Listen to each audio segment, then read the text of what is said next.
di akhir pembicaraan sebagai seorang Shinsei, saya minta Shinsei Andi untuk berbicara kepada penonton bagaimana cara kita dalam kehidupan sehari-hari untuk menjaga kesehatan. Ya, yang pertama sih tentang pikiran Pak dan emosi ya. Pikiran dan emosi itu sangat penting. Kita mesti jaga hati dan pikiran kita. Kita harus melepaskan dendam, kesedihan, masa lalu yang kurang bagus, yang melukai hati kita. Kita harus itu toksin itu ya? Toksin, racun pikiran Pak. Racun. Dalam Chinese medicine paling bahaya malah itu yang pertama paling bahaya. Dalam Chinese medicine itu ada namanya 7 emosi yang merusak. Cingci puhut. 7 emosi tidak seimbang. Iya. Itu ada istilahnya. Jadi ada istilahnya. Semoga di channel ini para penonton maupun yang ngikutin follower di channel ini harus menjaga hati dan pikiran ya Pak ya. Harus dekat dengan Tuhan karena penting sekali hati yang tenang. Kalau hati kita penuh kebencian, sakit hati, penuh kemarahan, itu akan merusak tubuh kita sih. Itu aja sih Pak. Jaga hati. Saya ingat Agin jaga hati. Jaga hati ya. Manajemen kolbu ya. Betul. Walaupun dia agak terlupa menjaga hatinya ya.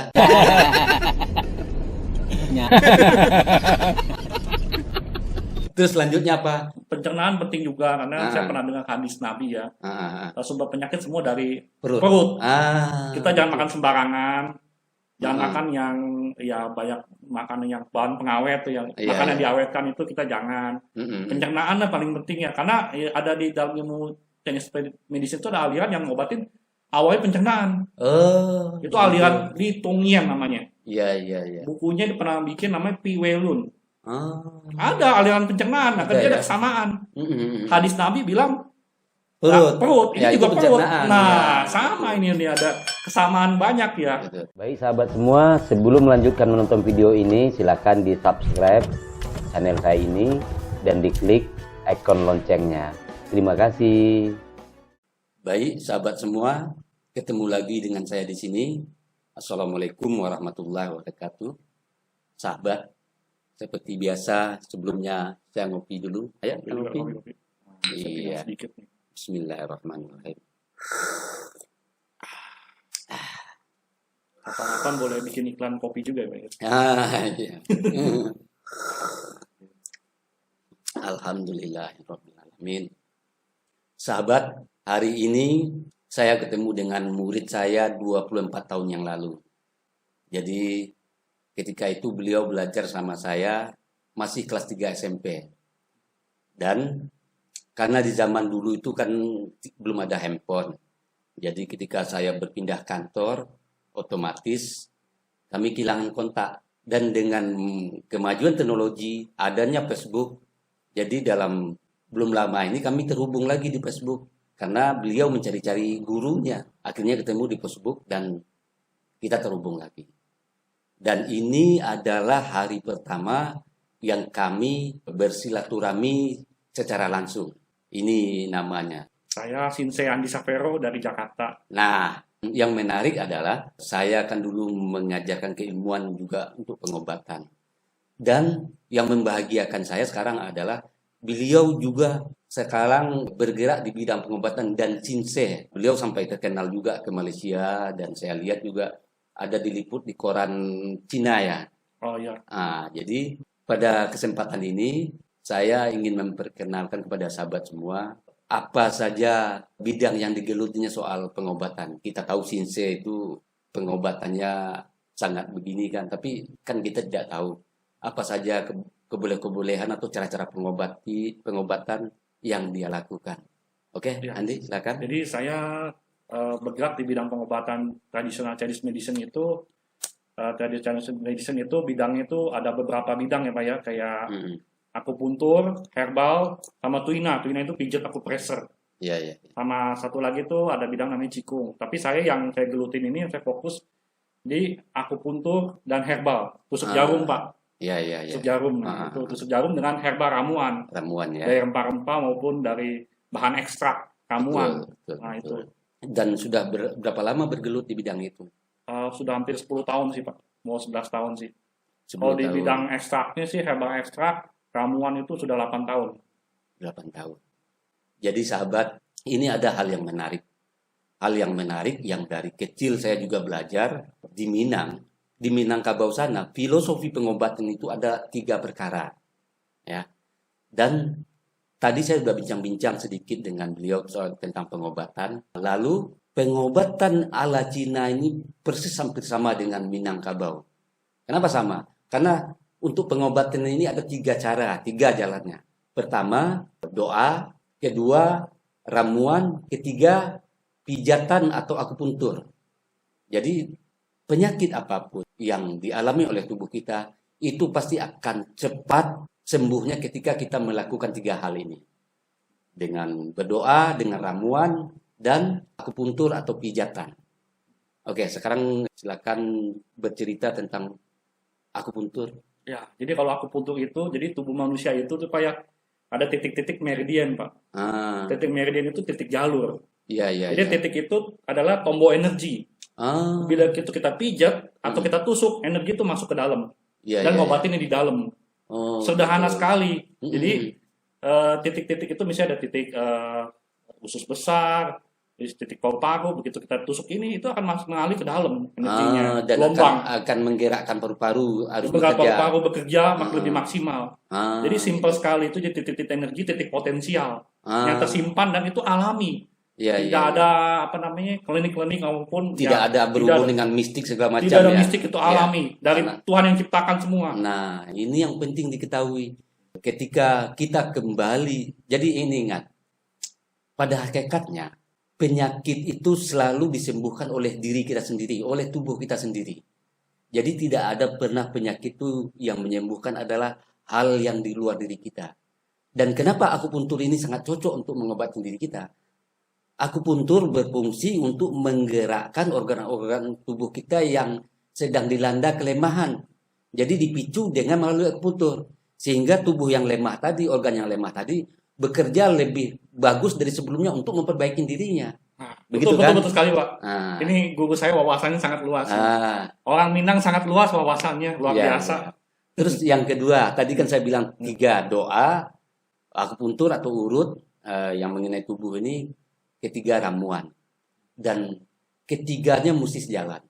Ketika orang berobat, berniat pergi berobat itu sudah ada doa di dalamnya. Ya toh? Ya betul. Ketika dia datang pergi berobat itu sudah ada doa. Makanya doa itu yang pertama. Nah, akupuntur itu untuk menggerakkan meridian, menggerakkan hal-hal yang lemah di bagian dalam. Ya betul sekali. Dan ketiga adalah ramuan. Nah, ini yang penting diingat. Saya lihat banyak orang mengobatin hal lain, penyakit. Akhirnya dia tahu kehebatan akupuntur, tapi tidak dilanjutkan dengan ramuan. Itu adalah kesalahan. Karena begini, ramuan dalam penyembuhan itu adalah sangat penting. Saya ingat pepatah Minang dalam soal pengobatan. Putusnya obat karena ramuan. Putusnya takdir karena doa. Jadi takdir yang kita lagi sakit biar berbalik menjadi sembuh yang melalui doa. Terus penyakit biar sembuh yang melalui ramuan. Jadi akhirnya menurut saya sangat cocok dengan pola pengobatan mereka ini. Jadi sahabat, ketika kita sakit, itu artinya ada di bagian tubuh kita yang mengalami kelemahan. Nah, dalam mengalami kelemahan ini, disitulah fungsinya ramuan. Ramuan untuk memberi asupan makanan yang lebih untuk tubuh yang sakit tadi, tubuh yang lemah tadi. Jadi, ramuan itu sangat penting. Oke, sekarang saya berbicara soal ramuan. Ramuan soal apa saja yang Andi siapkan untuk mengobati pasien-pasien Andi? Ramuan itu yang berdasarkan sakit tubuh itu kita banyak tuh, Pak. Banyak. Jadi kayak ramuan itu mengobati sistem energi tubuh, Pak. Filosofi pengobatan tradisional itu mengobati sistem energi tubuh. Iya. Jadi kita meliputi kayak kanker, tumor, diabetes, apalagi jantung. Nah, jadi kalau dalam pengobatan Chinese medicine itu sakit kepala itu hanya sebuah simptom, isyarat. Bahwa ada yang tidak beres di tubuh. Dan dalam tubuh, bukan yang sakit kepala yang diobatin. Makanya saya tadi ngobrol dengan guru besar saya ini, saya kaget ternyata ada pengobatan Minang itu hampir sama dengan pengobatan Chinese medicine. Iya. Ada kemiripan, dijelaskan secara itu, saya kaget. Jadi sahabat, sama ya. Tadi saya bercerita kepada beliau, banyak dari orang kita yang tidak memahami bagaimana sebenarnya penyakit itu di tubuh. Dan saya ceritakan kepada beliau, salah satu contoh adalah ketika sakit kepala. Saya katakan, sakit kepala itu bukanlah penyakit, tapi itu adalah sinyal atau pemberitahu bahwa ada yang tidak beres di tubuh kita yang diberitahu melalui sakit kepala. Jadi bukan sakit kepalanya yang diobati, apa penyebabnya itu yang mesti diobatin, dan dia terkejut. Juga saya contohkan tadi soal batuk. Batuk itu juga bukan penyakit. Batuk adalah sinyal atau pertanda pemberitahu bahwa ada yang tidak beres di saluran pernapasan kita. Jadi perbaikinya yang tidak beresnya, bukan batuknya yang diperangi. Nah itu sebabnya saya bilang, wah ternyata memang pengobatan Cina ini persis hampir sama dengan cara pengobatan Minang yang saya pahami. Nah, mindsetnya hampir sama. Nah, sama. Saya hampir kaget juga kok hampir sama ya. Iya, iya. Luar biasa ini, ternyata dunia ini terhubung ya Pak ya. Terhubung. Sebenarnya ya luar biasa lah inilah. Terus mengenai banyak kesamaan di dunia ini. Banyak kesamaan karena ketika kita memang belajar secara natural, ya itu pasti di dunia yang manapun kita tinggal akan ada persamaan keterhubungan. Contoh begini, kita ambil 2 patokan saja soal penyakit tradisional dan modern. Modern adalah kedokteran. Kita berbicara soal penyakit jantung. Nah, ketika kita penyakit jantung oleh dokter spesialis jantung, hanya jantung yang dia proses, hanya jantung yang diperbaiki. Padahal tubuh kita ini adalah satu keseluruhan. Satu keseluruhan. Ya kan? Betul. Jadi mungkin saja jantung ini lemah bekerja, ada penyebabnya dari organ yang lain. Nah, ilmu tradisional, termasuk ilmu Cina, dia mencari penyebabnya itu. Jadi penyebabnya itu yang diperbaiki agar nanti kembali normal seperti semula. Betul, ya, seperti semula. Nah, itu yang sebenarnya. Jadi dengan asupan dari herbal maupun dengan titik-titik akupunktur, dipijat maupun ditusuk jarum, distimulasi, energi akan bekerja. Dan menyeimbangkan yang di dalam tubuh. Menyeimbang di dalam dan menyuruh lebih keras mana yang lemah untuk bangkit lagi, ya. Untuk bangkit lagi, betul sekali. Terus soal ramuan Cince Andi ini, itu ramuan dari mana? Kalau saya tuh dari kalau saya sih yang ada tuh bergerak di bidang herbal ekstrak. Jadi yang ramuan itu yang sudah diekstrak. Jadi lebih simpel ya. Lebih simpel. Kita nggak perlu ngerebus berarti. Tidak perlu ngerebus kalau saya itu. Jadi ramuan itu kan luas. Kalau zaman dulu tuh rempah-rempah. Nah kalau itu kita tuh dalam bentuk ekstrak. Ya sudah bentuk ekstrak. Jadi ya kurang lebih seperti itu. Jadi tinggal kita seduh aja Pak. Iya. Herbal ekstrak gitu Pak. Ya. Jadi lebih praktis gitu. Lebih praktis tinggal diseduh doang gitu Pak. Oh, jadi kita nggak perlu ngerebusnya ya? Tidak perlu ngerebus lagi. Memang kalau dulu zaman Chinese medicine itu pakai rempah-rempah. Sekarang juga masih ada. Ya, tapi sekarang saya mau sedikit lebih modern pakai ekstrak. Oke. Jadi lebih mudah lah. Iya. Salah satu ramuan Andi yang paling Andi jagokan untuk mengobati penyakit khusus apa? Apa namanya? Penyakit apa tuh Pak misalnya? Sekarang kan penyakit yang sulit pengobatannya itu misal kanker atau jantung. Ya. Kanker lah contoh. Kanker, jadi kita pengobatannya itu mengobati sindromnya gitu ya. Istilahnya itu defisiensi sindrom gitu Pak. Kalau dalam bahasa Chinese itu pianceng lungce. Jadi defisiensi sindrom, kita ngobatin stagnasinya. Misalnya ada ramuan yang terkenal yang buat tumor atau buat kanker itu namanya Shenren Pomingyin namanya. Itu Andi punya. Ada, jadi itu buat ngobatin stagnasi yang di dalam gitu ya. Secara Chinese medicine, jadi kalau dia ini jalannya cinglonya lancar atau titik-titik kolateral dalam tubuhnya itu lancar, makanya itu akan berjalan dengan lancar dalam tubuh. Ya, jadi pengobatan tradisional Chinese medicine itu bukan seperti obat A, ini obat A, nggak ada obat dewa Pak. Tapi mengobatin berdasarkan sistem tubuh itu sendiri. Betul. Jadi nggak bisa semua satu obat dewa semua. Iya. Setiap orang tuh punya ramuan itu sendiri. Betul. Tadi itu seninya. Dan juga yin yang, panas dingin. Memang. Dan tubuh juga di setiap organ dia mempunyai kesukaan sendiri juga. Kesukaan itu sendiri. Mempunyai asupan sendiri juga. Kalau ini ya contoh saja. Kalau kita punya liver, dia butuh gula banyak misalkan. Ya. Tapi ketika pankreas kita dia tidak boleh banyak butuh gula. Ya lebih kurang seperti itu, analoginya seperti itu. Okay. Wah ini Cigo nih wawasannya sangat luas. Saya bingung sangat luas sekali wawasannya. Karena begini, dalam kita memberi pencerahan kepada masyarakat, kita harus bisa mengungkapkan dengan cara sederhana polanya agar masyarakat paham. Oh begitu. Ya, jadi akhirnya ketika masyarakat paham, oh ya berarti ketika mereka mengalami permasalahan penyakit tentang ini, dia sudah tahu mencari cocoknya saya ke sana ini. Iya. Betul. Ya kayak begitu loh Pak. Jadi di Indonesia ini memang butuh wawasan lebih luas sama pencerahan lebih luas. Ya, perlu ya kalau butuh orang Malaysia dia ketawa dengarnya. Iya, betul. Karena menurut mereka agak lain artinya. Ya. Butuh juga lain maknanya. Oh, butuh lain juga. Iya, hampir sama dengan gampang. Oh. Saya baru paham ini saya. Iya. Tapi saya cukup senang bisa tampil bersama dengan channelnya Pak Benny Budaya ini. Sangat senang. Beliau orang yang sangat nasionalis, sangat cinta bangsa dan negara ini. Semoga konten-konten ini bisa banyak yang subscribe lah Pak. Amin. Karena sangat berguna Pak. Iya. Amin. Ya, jadi penuh wawasan gitulah ya sih ya. Iya. Terus nanti boleh saya tampilkan nomor handphone Sensei Andi? Boleh. Boleh. Jadi nanti ketika memang ada orang lagi punya masalah kesehatan, dia konsultasi langsung ke Andi atau ingin bertemu kan bisa dia kontak langsung. Boleh. Saya sangat senang sekali. Saya senang sekali bergaul dengan semua orang di Indonesia, senang saya. Ya, saya senang sekali. Ya, senang bergaul lah Pak, saya orangnya Pak, dari dulu lah. Oke. Orang petualangan juga, adventure, bergaul. Jadi banyak kawan juga. Salah satu contoh tadi seperti kanker tadi, apa nama herbalnya? Sandran homingin. Nah, lidah saya memang sulit untuk bicara begitu. Iya. Terus tentu juga nanti ada jantung, ada apa, ada ramuannya ya. Tapi kita lihat jantung itu bukan jantung obatnya ini, tapi dilihat lagi dia punya sindromnya gimana? Ya, sama ada panas dingin.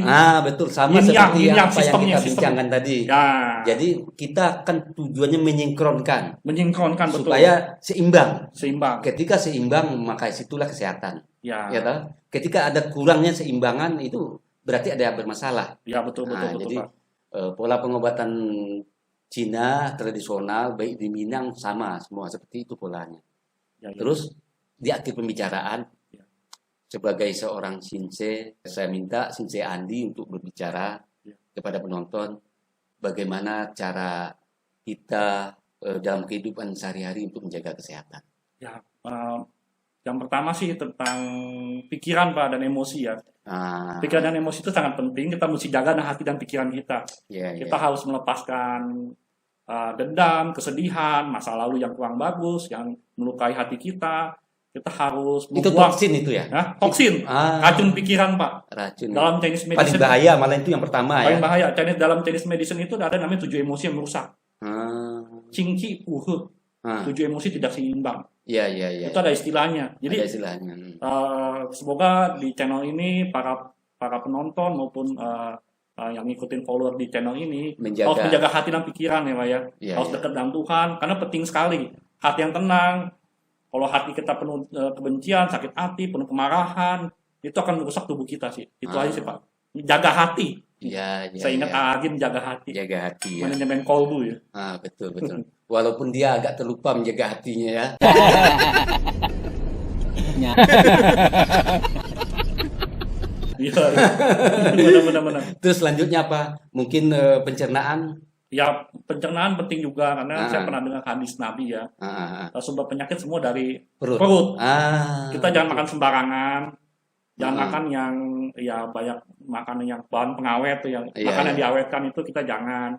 Pencernaan paling penting ya karena ada di dalam ilmu Chinese medicine itu ada aliran yang ngobatin awalnya pencernaan. Itu aliran Li Tongyan namanya. Iya. Bukunya pernah bikin namanya Pi Welun. Ada aliran pencernaan, dia ada kesamaan. Hadis Nabi bilang perut ini juga perut. Sama ini ada kesamaan banyak ya. Ya jadi itu sih ya. Memang kalau kita menilai tubuh secara natural, di ujung dunia manapun pasti dia mempunyai kesamaan pandangan soal kesehatan. Karena kita berbicara naturalnya tubuh manusia itu. Ya betul. Ya toh?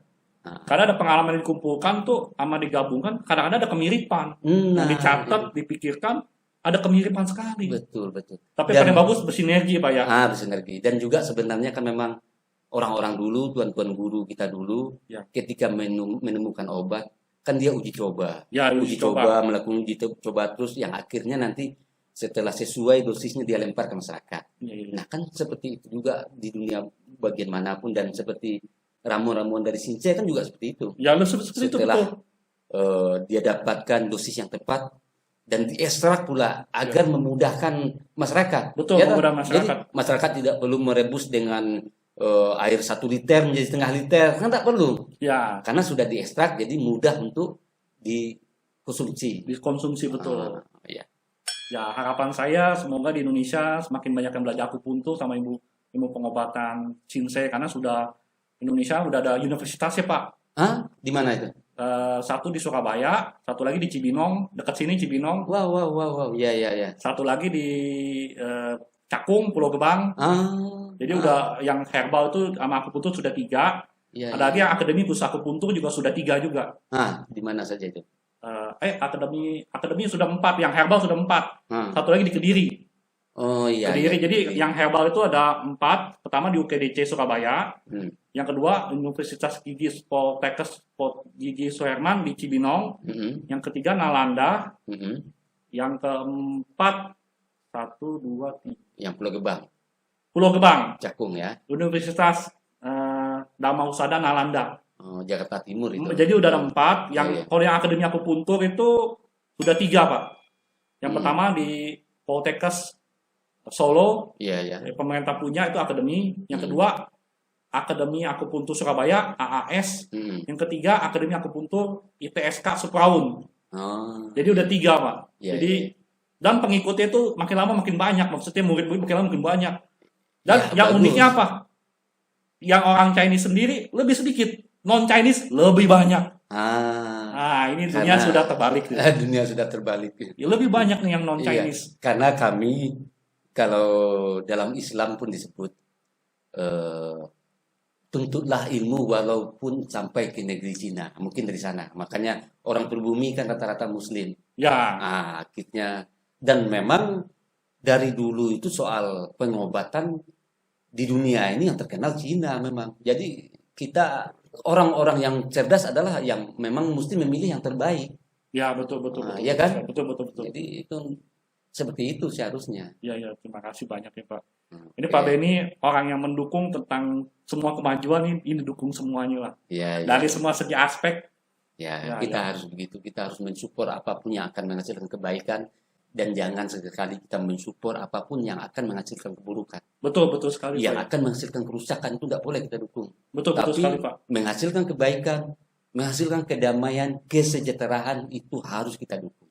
Ya, terima kasih, Pak. Ya, betul sekali, Pak. Saya setuju, Pak. Makanya konten ini perlu disebarkan terus ya, Pak ya. Ya. Di subscribe, disebarkan di broadcast. Iya. Karena supaya auranya itu nyebar di Indonesia maupun di dunia ini hal-hal yang positif. Hal-hal yang positif, betul. Ya. Oke, cukuplah perbincangan kita ya. Semoga perbincangan kita yang mungkin sederhana ini, tapi membawa efek yang besar pada masyarakat kita, sehingga masyarakat kita bisa paham tentang penyakit dan obatnya, tentang jalurnya, supaya ketika mengalami penyakit dia tahu tepatnya harus kemana, supaya dia jangan dimanfaatkan oleh tempat-tempat pengobatan yang tidak ada pengetahuannya yang betul-betul begini, kan? Betul, yang dia mungkin hanya asal dapat pengetahuan sedikit langsung dengan propaganda iklan. Ya, betul. Jadi, pengobatan yang benar gitu, Pak. Jadi supaya ada sesuai bidangnya gitu ya. Supaya masyarakat kita memahami seperti itu. Ya. Baik sahabat, demikian aja video kami kali ini. Ini adalah pertemuan pertama kami setelah 24 tahun. Kebetulan murid saya ini belajar sama saya 24 tahun yang lalu ketika masih kelas 3 SMP. Bayangkan masih anak muda betul. Dan sekarang sudah dewasa. Dan alhamdulillah saya senang sekali ketika ternyata dia adalah seorang Shinsei. Shinsei itu sangat penting ada di masyarakat kita. Sangat penting ada di saat memang pada saat ini banyak kesehatan kita itu terganggu oleh polusi, dan segala macam, oleh pikiran. Tadi ketika mendengar pembicaraan kami akan mengetahui bahwa pikiran ini juga paling banyak menyebabkan kita sakit. Ya, karena kesal, karena kemarahan, kebencian, dan segala macam hal-hal yang negatifnya. Oke sahabat, terima kasih telah menonton video kami ini. Salam hormat. Assalamualaikum warahmatullahi wabarakatuh.